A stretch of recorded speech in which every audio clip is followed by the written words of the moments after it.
and welcome to a new edition of Network Africa. I'm Victoria Ido, sitting in for Cynthia Are.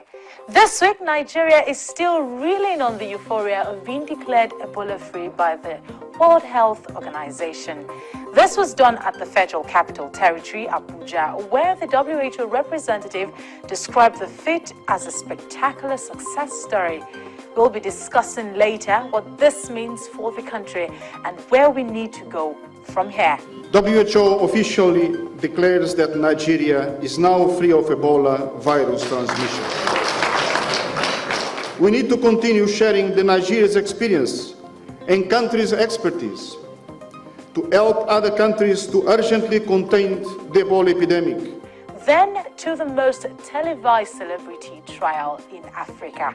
South African athlete Oscar Pistorius begins his 5-year sentence in prison for killing his girlfriend, River Steenkamp. The judge ruled that he had committed culpable homicide and not premeditated murder, or murder in itself, as argued by the prosecution. To find otherwise would be tantamount to saying that the accused's reaction after he realized that he had shot the deceased was faked, that he was play acting. Legal practitioner Chukwuemeka Eze helps us to understand how a murder convict gets to do 5 years, which may eventually translate to 10 months in prison for good behavior and house arrest. These are the major stories this week on the continent. We'll be taking more in-depth look in just a moment. Africa has battled its worst enemy yet. It's not the religious or ethnic wars, neither is it the hunger and poverty still present in many of her states. Africa has been battling the Ebola virus disease. Cases has been reported in Nigeria, Senegal, Guinea, Liberia, Sierra Leone, and even the Republic of Congo, that is the Democratic Republic of Congo. But its hardest hit had been Guinea, Sierra Leone, and Liberia.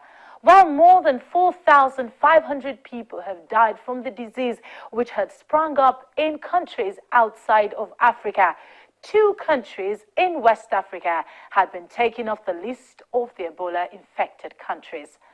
Last Saturday, Senegal was cleared of the disease by the World Health Organization following 42 days since its last recorded case. While on Monday it was the turn of Nigeria, all the hard work by the federal and state governments finally paid off as we were declared Ebola-free by the World Health Organization. 42 days, it means twice of the incubation period. After the last confirmed case of Ebola virus disease was discharged from the isolation ward, having tested negative for the Ebola virus, the chains of transmission have been broken.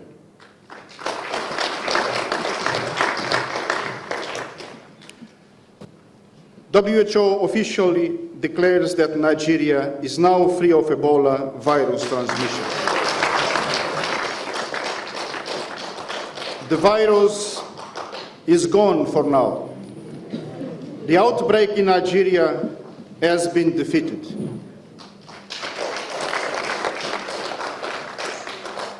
This is a spectacular success story that shows to the world that Ebola can be contained. Nigeria has won the battle against Ebola virus, but this world war rages on other fronts in other countries. The war certainly, therefore, is not over. A reinforced Ebola virus could still invade Nigeria. And given this risk of possibility of reinfection, there is the need to maintain the state of high alertness at all our ports of entry. We cannot afford to lower our guard. This risk and the risk to other countries can only be eliminated through the setting up of a system similar to the Nigerian one under the leadership of the United Nations, but with the operational wing built around ECOWAS. Just as we heard from the outgoing minister, we must not rest on our oars. Earlier in the week, the chairman, Lagos chapter of the Association of Medical Officers of Health in Nigeria, Dr. Disu Oyewoga, spoke to my colleague Amarachi Ubani on what Nigeria needs to do now to continue to remain Ebola-free. Let's take a listen.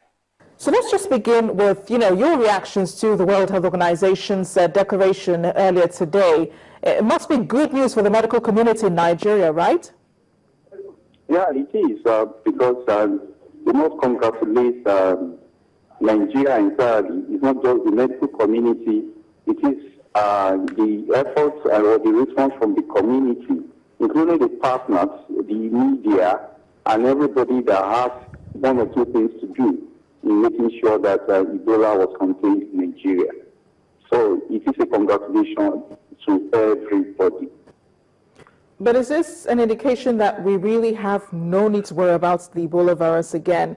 Although the Minister of Health, Professor Onyebuchi Chukwu, did say that because we're still surrounded by Guinea, Liberia, and Sierra Leone, who have been terribly impacted by Ebola, we're still at risk. So how do we go on? Right now, we need to increase awareness and then to sustain vigilance, because we still have a lot of Nigerians who live in Liberia, and then they come in from time to time. And this is, we are approaching the festive period, Christmas period, where we expect a lot of movement. So what we need to do, that was strengthening our point of entry, that we screen everybody that comes into the country, and then again to awareness in the community. In case somebody comes into the country and he is not symptomatic at the time he's coming in, but by the time he gets into the community, he becomes symptomatic. So once the community is sensitized and they are aware, they are alert, then they can quickly detect such a person and then arrange how the person can get to treatment center where the person will be treated and before the person starts transmitting it.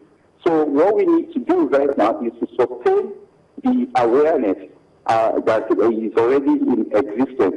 And then the media in particular should actually continue to increase awareness and then pass the right message to the people, positive messaging. And we should learn a lot of lessons from the past outbreaks, the ones that occurred. And so quite unfortunate that the way the media were reporting this outbreak, and was a little bit fearful, as it needs a lot of Nigerians to be fearful, and almost affected the response. But over time, they learned their lessons and they began to report it appropriately and in such a way that we could build trust and that would support the appropriate response from the community. So what we need to do is awareness. And then on the part of the health system, and the community preparedness is being done now, as in the existing structures in the community for creating awareness about signs and symptoms of the disease, about who is traveling from what country or other countries into Nigeria. Once the communities themselves know that people come into the country, especially from the Ebola-prone areas, are at risk of carrying the virus, then they watch them and then support them in case they need any assistance so that they get early treatment.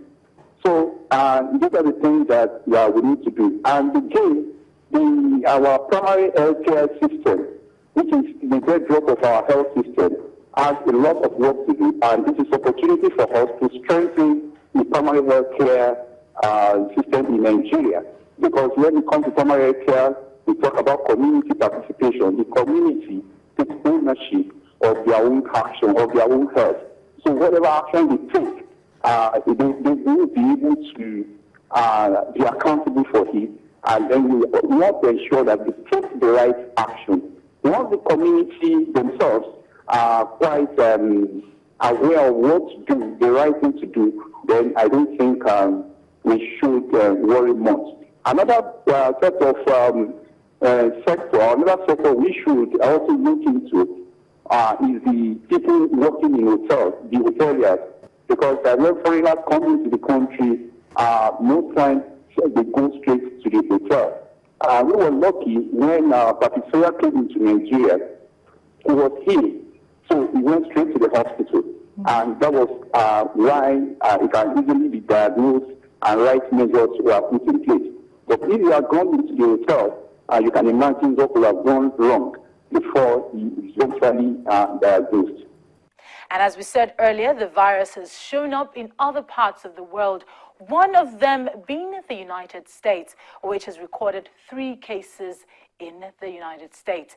Well, the African American community has been concerned about the situation back home. Channels Television, Ini Thompson, spoke to a few of them. Countries such as Nigeria and Senegal may be celebrating their victory over Ebola, but Ebola is still a global challenge, not just to countries who have incidences, but even their residents and indigents, for example, Africans resident in the United States. The Washington, D.C. region is home to more than 161,000 Africans, as reported by the Census Bureau in October. Of this number, 10,000 are Sierra Leoneans and 6,000 are Liberians. This makes the area a good business location for someone like Sajo Kumar, who runs the African Grocery and Meat Market. It's a store where African food items can be purchased, and even with the fear of Ebola in the United States, Kumar suffers no loss. The spices, only the one being bought. The rest of the meats are they produce in the United States. So far, there is no problem. But this is not the experience of some of his customers, who are mostly Sierra Leoneans. People think that you're back home. Maybe when you go home, you have relatives that have flown in from Africa, and then that's you pretty much, they stigmatize you as being like you carry the disease, even though you're living in the United States and then you go to work every day. They also have to deal with news from home. I think about my mom, my family, my friends back home. They're calling because right now I just send money back home to them and stuff like that.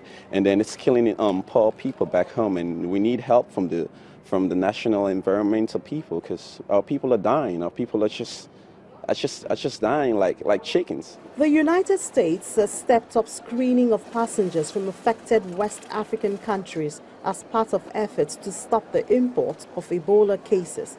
However, President Obama is still under pressure to place a total ban on flights from the affected countries. Ini Thompson reporting for Channels Television News.